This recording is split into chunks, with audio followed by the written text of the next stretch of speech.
Dearly beloved in Christ Jesus, I invite you all to today's program, Oh Jesus, Talk to Me. Indeed, the Lord Jesus Christ is going to talk to you today. Are you facing trouble in your family because of your words, in society, church, or whatever it may be, in family situation? Are you facing trouble in your life? God has a word for you today, and I'm going to tell you God's word. So be happy and be cheerful. Let us turn to God's word now. Proverbs, the 17th chapter and the 14th verse. The beginning of strife is like releasing water. Therefore, stop contention before a quarrel starts. God's word says, before contention begins, put a full stop to it. The beginning of strife, God's word says, is like releasing water from a dam or whatever it may be. People who live in Chennai know very well about the situation. When a flood comes, what they do? They release the water, and water flows into the city like anything. And people face crisis, and their situation will be in chaos at that time. We know very well. But God's word says, the beginning of strife is like releasing water.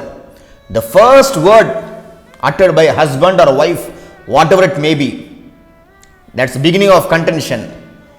It has put a starting mark for the contention to go on forward.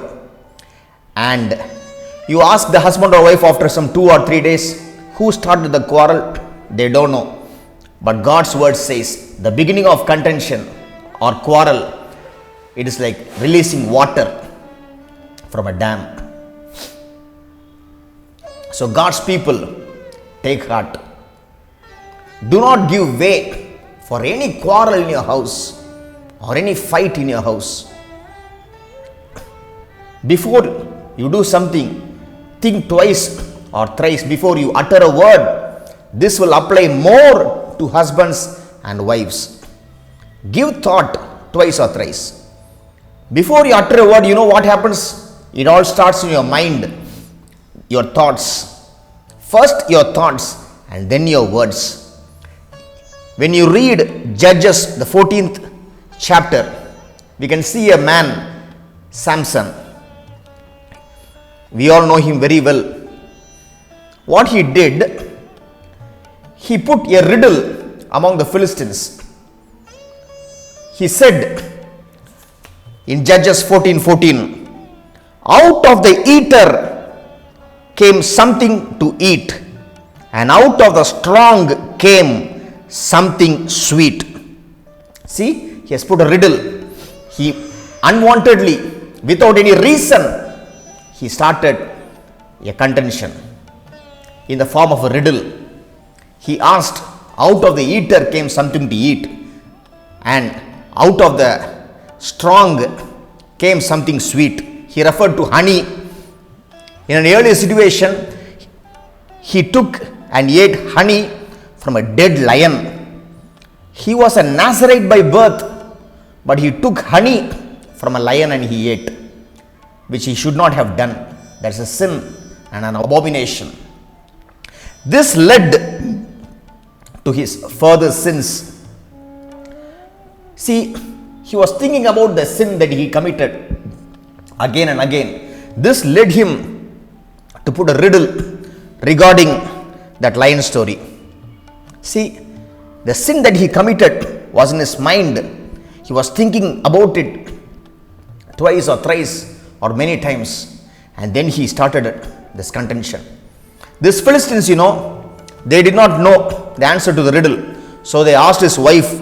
He was newly married at that time. They asked his wife, what is the meaning of the riddle? And his wife asked him again and again, and she got the answer. And she told the Philistines, this is the answer for the riddle.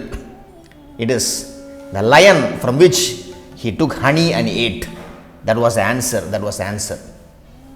See, this led to further strife and contention And this led to Samson's wife. She was given to Samson's friend. She was married to Samson's friend. And Samson went to his house to be with his father and mother again. See, the strife and contention, it starts with words. It starts with unwanted ideas that come from our mind. Dear brother, dear sister, let us give heed to God's word. Let us be careful in our words. Our words, first it starts from our mind and then words come. So be careful. And this will apply very much to husbands and wives. Be careful with your words. And God will enable you to build your family and be happy in your family, church and society. May God bless you all, and let me pray for you now. Dear Lord Jesus Christ, I bring these dear ones into your mighty hands. Lord, the beginning of strife is like releasing water, the Holy Bible says, Lord. That is what I have said to them. Lord, you brought to my memory today about the example of Samson, and I have told that we have to be careful in our words. Help us to lead a life without strife and contention. Bless our family and bless the church where these people go to, and bless the society in which the people live in. Lord, bless them abundantly and richly. We give you all the glory and honor. Appa, we pray, giving thanks to you in the mighty name of our Lord and Savior Jesus Christ. O Heavenly Father. Amen. Amen.